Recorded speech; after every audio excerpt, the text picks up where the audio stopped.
You had people doubt your choice to join this campaign. You worked long hours and struggled and stressed about the challenges we confronted. I hope you take pride in this moment. Whoever says young people don't care about politics haven't met the young people that are the engine powering campaigns all over this nation.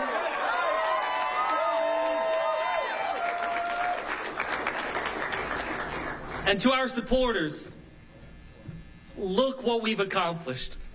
Look what we've been able to do. By most standards of what is possible, this moment right now should not be occurring. A year ago, 6 years ago, few believed we could show that what we could accomplish. That we showed that politics isn't some exclusive club just for the well-off and the well-connected. Right. That we built something that epitomizes the grassroots.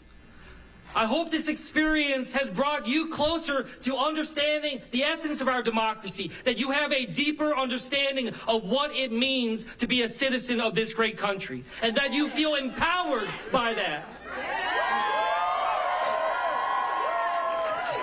You've heard me say this line a lot, and I'll say it again tonight, that I believe that the opposite of democracy is apathy. And by extension, I hope that you've seen our campaign as a means of being the opposite of that helplessness. Yes. Yes. I hope this moment is every bit as meaningful for you as it is for me. I want to say thank you to my family. My parents and my sister are here, who gave me the grounding in service and purpose that powers me every day. To my wife, Cammie.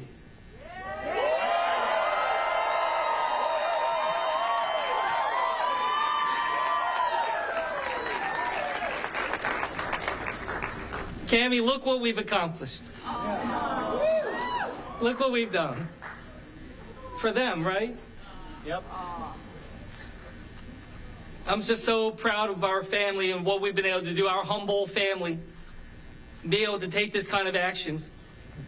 To my boys.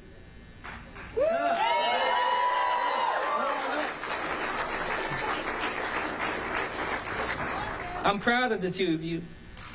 You know, I know that this has been tough. I know it hasn't been easy. And I know there have been moments where I haven't always been there for you in the way that I wished I was as a father. But I hope you're proud of me. And I hope that when you learn about this moment in America, that you come to understand why I did what I did and why I fight for you. That's what this is about.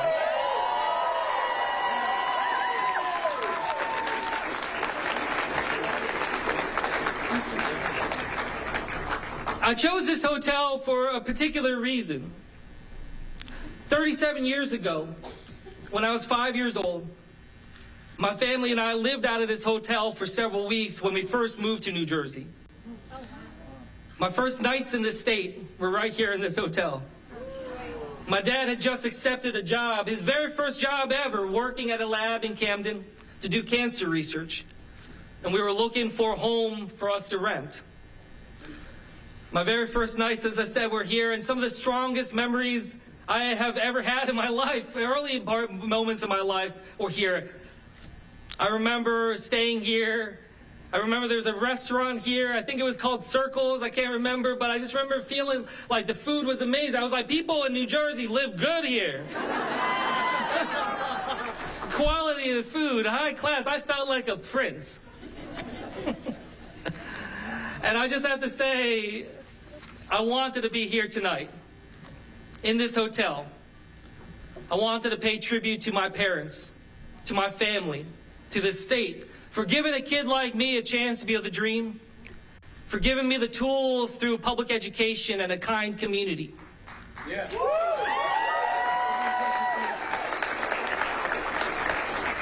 It wasn't easy initially.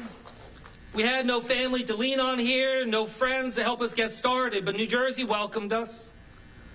And I wanted to return here tonight to give perspective.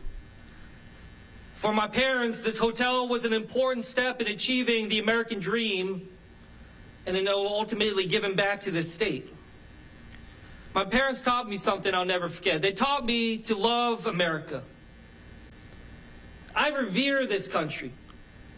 I am in awe of America. When I worked at the White House, I've shared this story before, when I worked at the White House, I had a pair of black, pristine leather shoes that I would only wear whenever I was asked to go into the Oval Office. I wanted to treat that room different. I wanted to remind myself that I'm part of something bigger than all of us. And it's because of my reverence for this nation that it also pains me to our core to see the struggles that we are going through. That we aren't just having policy debates and fights, but instead the very foundation of our democracy is rendered fragile. People tell me they simply didn't trust their public servants.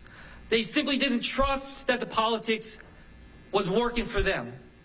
That they didn't think that the big challenges we face in our family and as a state are solvable because they thought nobody was looking out for them. While we know what happened in our race, I certainly recognize right now that we are at a moment of profound anxiety about what comes next for our country. Yep. That the coming minutes and hours and days could very well be excruciating. But regardless of what happens next, we need to recognize that we face significant challenge regardless of the outcome. That the divisions we face are deep to the bone. They will not be fixed by any single election, and it isn't just about the politics. We live in a time of the greatest amount of inequality in our nation's history, too. In Salem, I visited a public housing complex and talked to a mother who showed me the black mold growing on her home, on the walls where her kids live. She told me about her pleas for help that did not go answered.